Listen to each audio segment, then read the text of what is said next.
Hi, everybody. Good morning, good afternoon, depending on where you are joining us from in the world today. We are so happy to have you join us for another amazing chat and learn with Power to Fly. Today's office hour session is about overcoming ageism in the job search.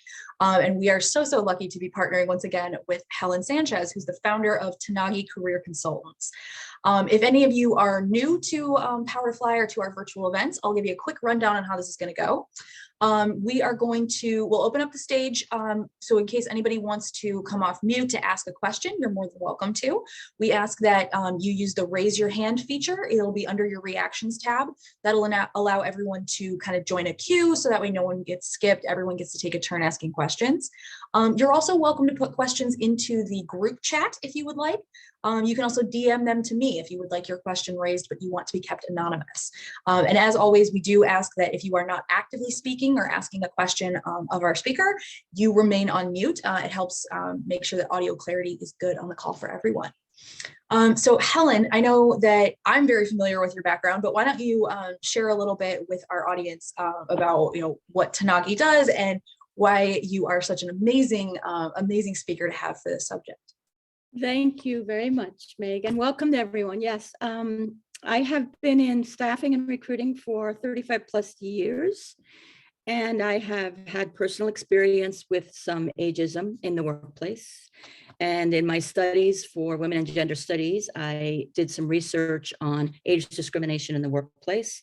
And so as a result, I decided that was what I wanted to focus on. That was my passion, was to work with women over 40 on their career goals, on coaching them. I'm a certified coach, working with them as a career counselor if they just have some specific questions. So I enjoy doing that. I have been very happy to work with as many people as I have. So, and I enjoy doing these events with Power to Fly. Absolutely. And enjoy your questions and your comments. They're always so helpful. So thank you. Excellent. And thank you for spending your time with us today. All right, so I'm going to jump right into the questions that we were asked during the registration portion for today's event. If you have a question or you'd like to follow up or dive in deeper on something Helen says, just let us know. Please do not let me rambling on prevent you from asking questions. I get paid to fill the silence here, but we want to make sure that everybody who wants to ask a question gets a chance to. So I'll kick us off with our first question. This person wrote in saying, I'm in my late 50s and learning to become a front-end developer. How do I overcome letting my age be a factor while I'm job hunting and interviewing? And I think this is a pretty common question, especially with so many people trying to pivot into tech at this point, around the last couple of years. This is a shift that we've seen. So what would you say to this person? Well, I think the basic simple answer is to make sure that you have your properly formatted resume, which is not an objective, but a professional summary, that you have, you do not have your street address, but your contact information, your LinkedIn URL, if you have a LinkedIn profile, which you should have. So I think those are the very basics, but I think also you have to make sure that you have to understand the job that you are looking for. There's a lot of work that has to be done to get a good job today, unfortunately. But it's getting a job, as I say often, is a job. So you need to look at job descriptions, at titles that you're interested in, and then you need to look at your experience and skills that are transferable, that are relevant to the job. And you need to include, of course, your updated skills, your training, your certifications. In interviews, you need to be energetic and focus on how your skills will meet their needs and how you can help them, because their interest is bringing someone on board that's going to make their life a little easier. And so you need to show them how you can do that. And one of the things I've learned through all of these events I've done is that often, very often, and I've learned in my 35 years, we underestimate what we've done. I think Meg always mentions my theory of get a journal, and when you start a job, start writing what you've done, because at the end, you don't remember everything. So we underestimate ourselves, and it's important that we sit down and do a personal assessment, because we bring so much value to the table, whether we're pivoting to front-end developer, you have other experiences that probably provide you with transferable skills. Soft skills are so important today, being able to work within a team, to manage a team, to communicate clearly. So all those things are important. So I think that's what you need to focus on, and making sure that you don't give someone the opportunity to age you by what your resume looks like, or how you yourself, whether it's on LinkedIn or whether it's one-on-one, how you yourself are dressing and behaving. Unfortunately, the burden falls on us. So you can't get around that. So you just need to be very cognizant of all of those pieces, and then just have the confidence in yourself that you're bringing something very valuable to the table. Yeah, that's a very good point. And if anybody has further questions on, what Helen was talking about regarding, formatting or what to include and what not to include in your resume, chime in and let us know if you'd like to talk about that today. Otherwise, I can also direct you or share links to our chat archives, where we have all of these wonderful sessions that Helen has graced us with, and there's really great information in all of them. And so you can always go back and review those as well. So I'll grab the link for those and put it in the chat in just a moment. All right, so we have another question kind of along the same lines. This person, luckily enough, says, I look 50, but I'm actually 70. Do I have to reveal my real age or my real age bracket when interviewing? I have to say, this was a wonderful question, because I worked until I was 73, and obviously they didn't know, and they wanted me to come back, and I said no. But so I love that you're 70 and have the confidence and the wherewithal. And I'm sure that if you're 70 and look 50, that you are 70 and don't feel 70 and don't act 70. So those are all so positive. But no, you absolutely do not have to reveal your age. You again need to look at the pieces as you search, so that you don't give them an insight into what your age is. Honestly, the only thing that gave me away was a personal event.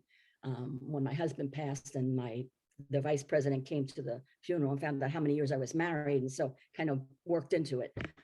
So just don't give them any opportunity to do that, and then they'll be pondering, 50, what is she? So so you don't have to reveal your age. You need to be energetic. Again, make sure your resume format is proper. It's 1 to 2 pages max. Goes back 10 to 15 years. You might video yourself and critique yourself, or even ask friends to look at that and on your phone and critique it, how you're, unfortunately, from the moment that you're seen, you're being judged. How you dress, whether you carry a big bag or no bag, how you sit on a chair, whether it's at the back or at the front, all of that. So you just need to really be very aware of that. Make sure that you manage it well. And if the conversation goes to a question about age, then you need to practice to redirect it to my experience, the value of my experience relative to what you need done, and your excitement about the opportunity. So those should get you through. Yeah, well, we had a couple people chime in while you were addressing this question, and it kind of gives us some good stuff to pivot off of. So the first one, Lori had said, I had an interviewer ask how old my son was, and I was reluctant to answer with the truth that he's 31. Now, as I was looking at this, all I could think was, well, maybe you could answer with something along the lines of like, oh, he's grown, he's out of the house, kind of to. That way you're not necessarily, intimating that you have small children, but you don't necessarily have to say like, well, I have, a kid who's in their 40s or 30s or whatever. Do you think that would be a good answer, Helen, or is my whippersnapper perspective clouding this a little? No, absolutely. You're on the money, Meg, because it's unfortunate that people will use these types of methods to try to determine, number one, if women have children, and number two, what their age range is. So absolutely, you can be very generic. When these questions, as I mentioned before, when they start to ask these questions, redirect and be generic. And you can say, yeah, as Meg said, my children are, my son is grown. And then kind of pivot to another piece of the conversation. Because that's something that they shouldn't be discussing with you at all. And if they are discussing with you, and I know this is always easier said than done, you have to consider this person's role. Is this just the recruiter who's being honestly ignorant? Or is this company a place that maybe you don't want to be because that's their model? So, so I think that's important, but yeah, you can be generic about it because it's none of their business. Yeah, I mean, I've been in interviews where interview settings where I've even heard people say, some variation on, I appreciate the interest in my personal life, but I'm just so excited about this job. Can we talk a little bit more about fill in the blank? What are the responsibilities? What growth do you want to see in this, in this position in the next 2 years? That's the key, is redirecting, managing, because an interview is a two-way street. Of course, they want to find out about you, but you need to be comfortable enough. And that's where I say getting a job is a job, and it's hard work, because you need to know who the company you're going to, their mission statement, their issues. You need to find out as much as you can so that you can apply your background and then redirect that conversation to exactly as Meg said. So I noticed somewhere that you're coming out with this new product, and I'm so excited, and I'm passionate about that portion of the industry or whatever. But you need to be educating yourself before you go in so you can do that. Yep, absolutely. All right, so we did have a follow-up question. Marjorie had asked, should we include the year we graduated on our resume? So let's talk a little bit about that kind of dates that seem necessary when maybe they're not actually. Things like on your resume, or when it comes to like filling out information in an ATS, which is applicant tracking system for those of you who weren't aware. I certainly wasn't before I started this job. So Helen, what do you recommend for those places where a date or something seems like it's a requirement? Well, it's never required on your resume, so it shouldn't be on your resume. Honestly, age discrimination can have, my focus is ageism, but it can happen at either end. So even if you just graduated, it's not necessarily the most positive thing to put down. So you should never have it on your resume. If it's an application request, you can put in 9999 to get through it. Again, I think someone did ask that about putting in dates on an application. At the end of the day, when you put in 9999, it might be that they don't reach out to you because of it. But again, that's representative of the organization. But if the system requires it, then that's how you can get through the system. But you shouldn't put your date because obviously that's an immediate, okay, now I know how old she is. Although honestly, I just graduated last year, so that would trick people. I love that. No, you're right. That's a very good way of saying, like, well, is it really the focus? Doesn't matter.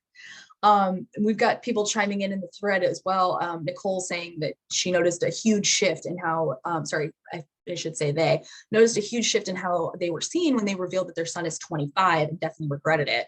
And I, obviously not yet into the ageism bracket, at least not when I'm talking to people of Helen's age. If I talk to, new grads, I'm 1,000 years old. But I remember 4 or 5 years ago having the same thing happen. I went to a job interview and I didn't even think about it, but I was wearing my engagement ring.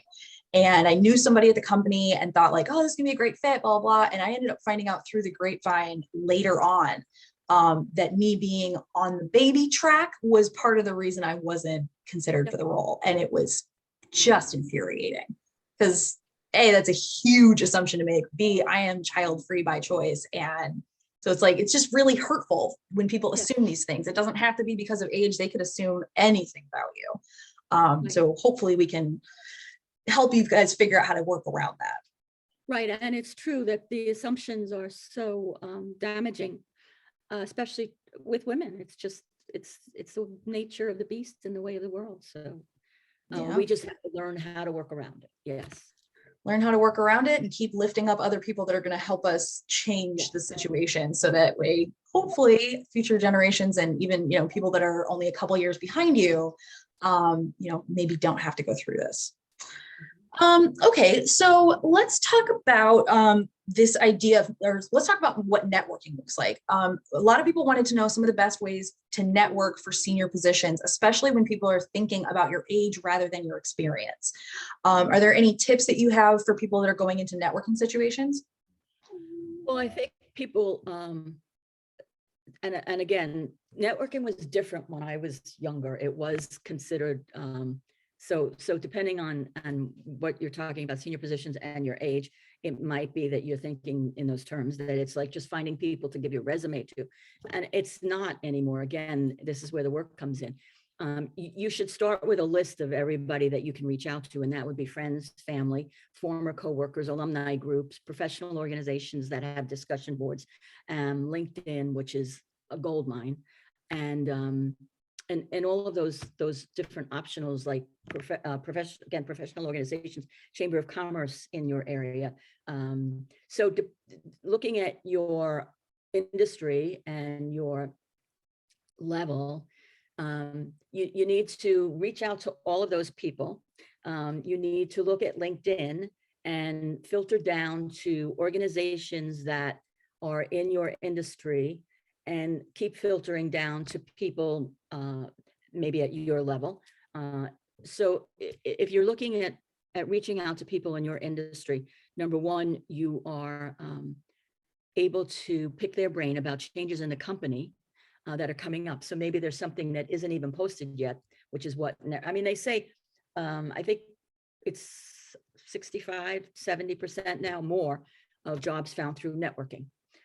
So you find out if there's a job coming up, if there's changes in the company, that you start to think maybe there'll be something coming up, and you can always come to the table because you have experience, because you have knowledge. So you come to the table reaching out to these people. When you look on LinkedIn, you look at common ground. Is there someone who graduated from your school? Is there someone in the company who did something similar to what you did? Is there someone in a pocket that you want to get into? And then when you reach out to them, is there someone who did a blog or a podcast? You reach out to them and say, you know, I saw what you had written. I'm very interested in this. This is my background. I would love if you could just give me 15 minutes. We can have a Zoom coffee break, and maybe I can get some input from you on the best options for me. So you're flattering them that you're aware of what they've done, and you're offering them something because you've done similar. And so you can have a conversation. Networking is building relationships. And if you're in business, that's the time to start building relationships, and those will last. I mean, I still have friends who were clients years ago. So those relationships will last a long time. And those are the ones that you go out to and say, you know, this is what's going on. Can you assist me? Do you know someone? Maybe they're going to open a door for you. But that's what it's all about. You really just, if you're not comfortable with, like, for example, the LinkedIn or the discussion boards, because it's not something you've done or not something that you had to do, maybe find a mentor online, someone again in your industry who's younger, who could be a mentor for you on how to handle these discussion boards, on how to look at LinkedIn, on how to get the most out of it. Sometimes that's a wonderful relationship, because certainly if it's someone younger who's going to mentor you with that, I'm sure that you have a lot to offer for them. So, yeah. But there's something called Business Network International that has social community boards that you can look at. Honestly, even AARP has boards that you can go and post to. So you just never know where that connection's going to come from, but you need to be as broad as you can with your reach outs. And you should never be afraid of networking. Networking, again, it's building relationships. It's not me coming to Meg and saying, hey, here's my resume, could you get me a job? It's not. Yes.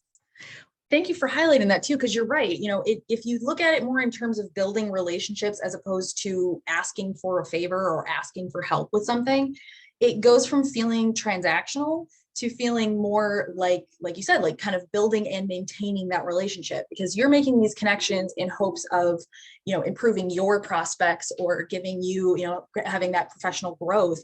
But it might be that you are, your growth and your outreach and your networking connections will be the connection that somebody else in your network needs.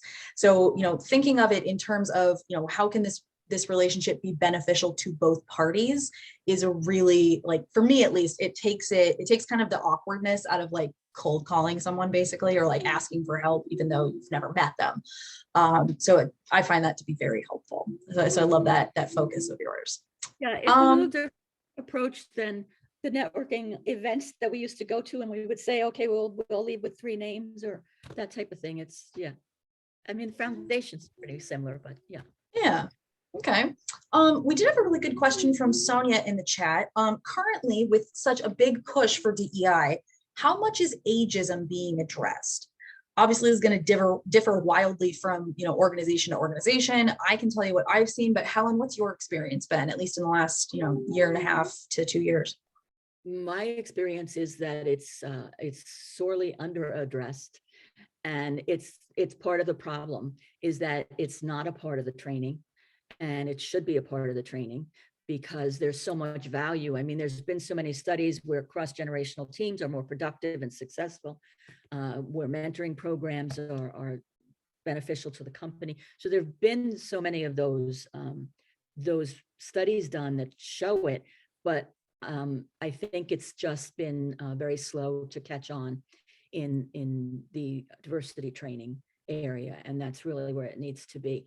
If you look at companies, though, I know we've talked about this in the past, but if you look at those companies that do the returnship programs, obviously they embrace experience and age.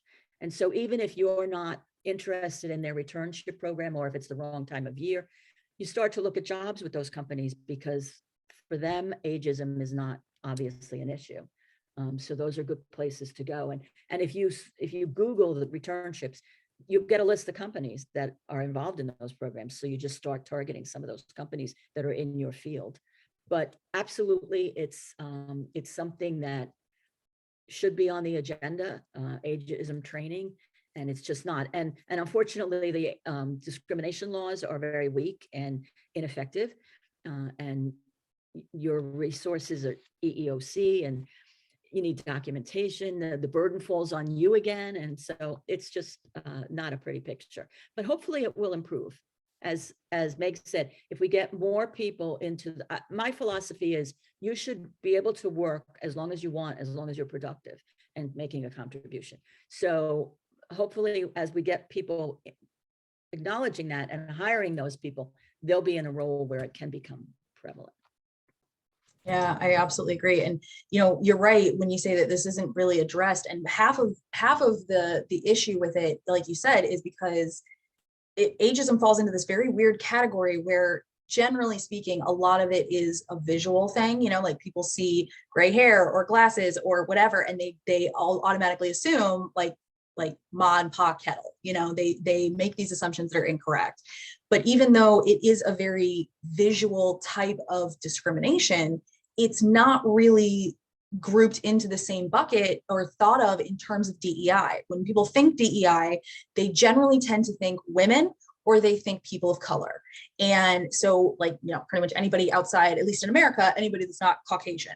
And so it's one of those things where we need to have more focus on this. We need people to understand this, not only because diversity, yes, is a lot of it for most people is very visual, but the other aspect of it is that not every historically marginalized or underrepresented group is a visual medium. You can't identify these people.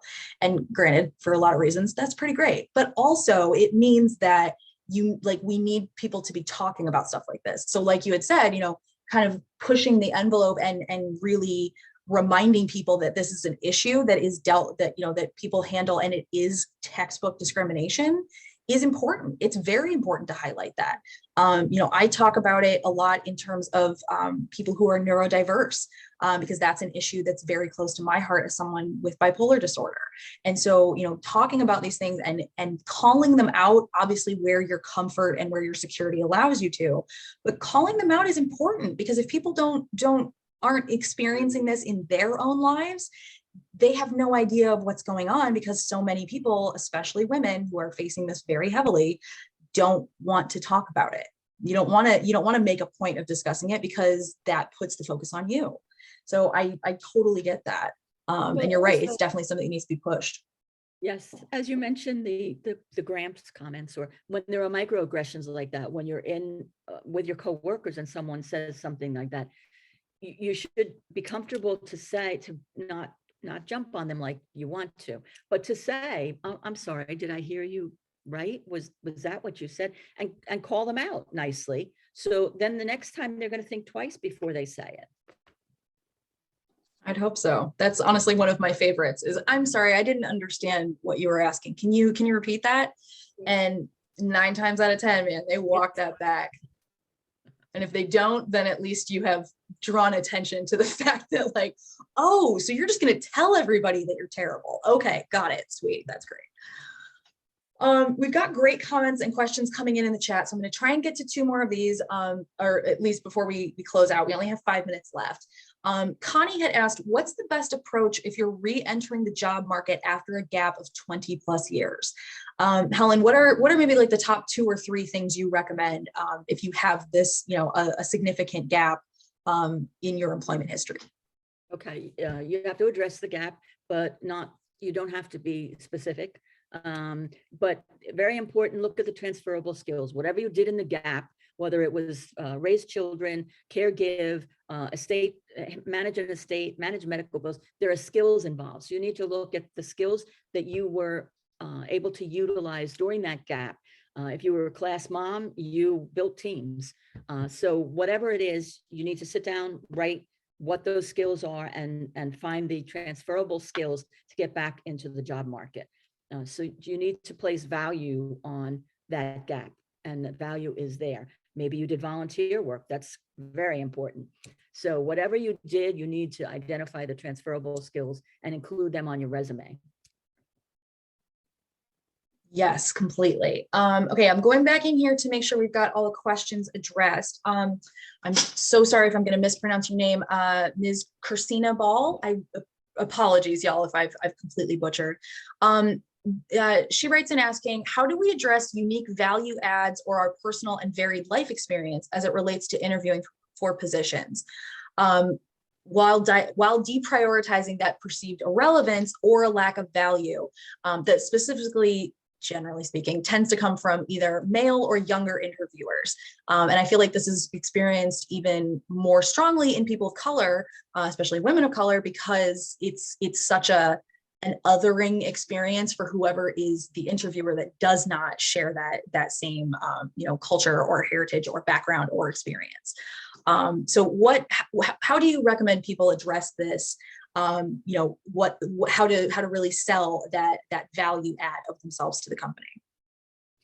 Well, the only way to sell anything to a company, again, is because they're looking for the easiest way for them to get what they need done. So you need to look at how that enhances your ability, or is in alignment with what their mission is, or what they're doing, or how your experience applies to that. Is really, again, if you've had struggles, if you've had challenges that you've overcome, you need to address what.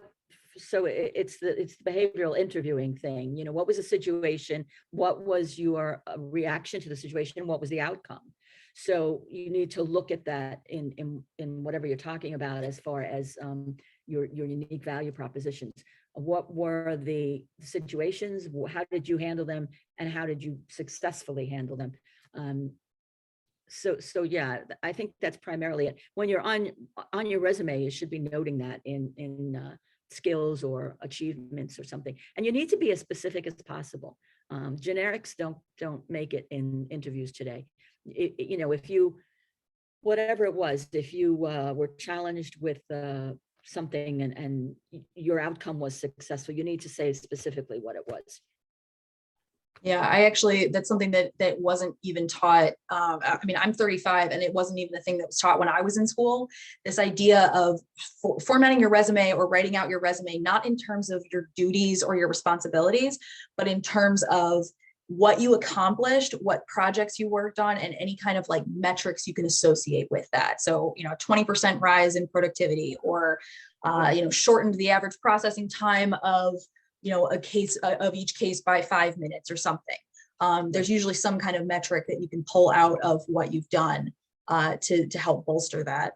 And actually, I am seeing a lot of people saying the same kind of thing, that, they've seen a lot of this kind of devaluing of this experience that older or more experienced workers bring to the table. And that's one of the things, like you had said earlier, this interviewing is a two-way street, and you should ask these questions and actually listen to the answers, listen to the tone, listen to, like, if they're happy you ask them or not. But, also keep in mind that, oh my God, I'm so sorry, y'all, my thought just went out of my head. Oh, keep in mind that, one of the great ways to highlight this is asking the question of, like, so how many, what percentage of your workforce, either at the company at large or in this department, is older? Do you have a culture gap of older people that you need to fill? That is a really good way of looking, of like kind of like positioning it for those employers and saying, hey, I noticed that there's not, the average age range on these teams is fairly low. Have you thought about the culture gap that you have in this department? Because, so many of your products are used by other, older people around the world, or, you want to develop these things and expand your customer base. So, definitely highlight that. It's not that you don't fit, it's that they have a spot that's missing. They are missing something in their makeup of their teams, and you can bring that. Yeah, and you need to remind them again that studies have shown cross-generational teams are more successful, more productive. Mentoring programs benefit the company. So those, obviously, if they don't have a diverse population, they're not benefiting from any of that. Absolutely. All right, so we are at the end of time for today, but I do want to share a couple more links in the chat thread. So I'll share a couple of those there, stuff for, where you can check out our other events, register for upcoming stuff in the future, as well as check out our summit that's happening in February. So I just want to say, Helen, another amazing session in the books. Thank you so much for taking time out of your day to spend with us. And huge thank you to our attendees. Y'all had some amazing questions ahead of today's session, but I love to see so many questions in the chat today and all the participation and commenting back and forth. It's really wonderful to see our communities connecting about these kinds of issues. So thank you all so much. Helen, you want to say anything before we wrap for today? Yeah, I appreciate the interactive. It's always much more fun. And if they want to go to my website, they can get a free consultation. If there's a question we missed, I'm more than happy to talk to them. Oh, wonderful. Okay, if you want to share that link with me for your website, then I will. I'll share that in the chat as well, and we'll make sure that that goes out on the email for the recording of this. Once that gets emailed to all of you, everybody that registered is going to get that email in about 1 to 2 business days. Oh, there it is, Tanagui.com. Thank you so much, Helen. Well, hopefully y'all had a nice time at today's session. You got some good advice out of it. And we hope to see you again very soon. I hope you have a wonderful rest of your Thursday and a safe, happy, and healthy weekend. Thank you for your time. Take care, everyone. Bye, everybody.